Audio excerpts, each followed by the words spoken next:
Jordan Thompson of Team USA Volleyball unfortunately suffered an injury to her right ankle playing against the Russian Olympic Committee team.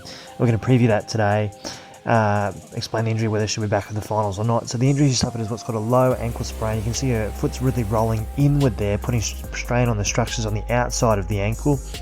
If we draw our tibia and fibula, otherwise known as the ankle joint, for you just here, we can hopefully give you a better picture of what structures have been injured. So there's the shin bone, we're just going to label just here. Next to it here, we're going to label the fibula, which is a small bone that sits next to your shin bone.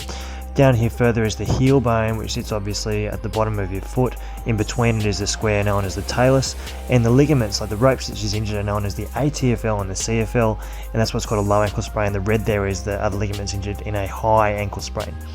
Now, if we look at the injury in more detail, this is the position that her foot went into from the front. It's known as an inversion injury. The foot rolls in, and where the arrow is where the structures get put on tension. This is the injury once again, so where her foot's starting to roll in. This is the very beginning when she's starting to plan. At that point, the foot was up and down, and that's what the bones will look like. If we go to the next frame of when she suffered the injury, the foot started to roll in. It's a blurry image, but the foot's rolled in towards the middle.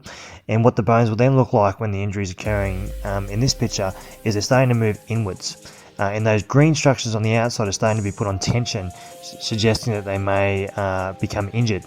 Now, if we get to the third frame where her foot's actually really rolled in, that's before she actually starts to fall over. Then what happens in terms of the bone structure is that the talus and the heel, so the square and the circle, are really pushed in, and those green ligaments, those structures are injured. They're either ruptured or really tensioned. Now, the question that often get asked is, will she need an operation? Well, she shouldn't. The majority of low ankle sprains can be treated with good physiotherapy, and a small number, if they have ongoing instability, will need surgery, but it's very rare.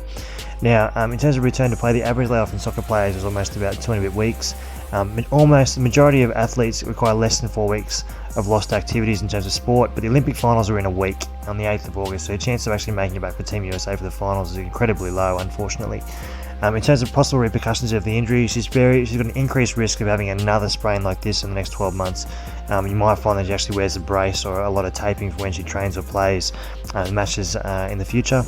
In terms of our videos, if you want more information on low ankle sprains, you can look at our video here. Obviously, if you enjoyed this video or enjoyed our other videos, please hit the subscribe button so can we make for you. Drop something in the comments so that we can make more videos for you. And thanks once again for listening to our the Foot and Ankle Orthopedic Surgeon. Stay on here if you want to read our disclaimer. Obviously, I don't know Jordan Thompson. I don't know Team USA. I'm just commenting on the injury from the media reports that I've got and from the video vision that I've got. If you think you've had a similar injury, I would highly recommend that you see a doctor. Please do not treat yourself off these videos. Thanks.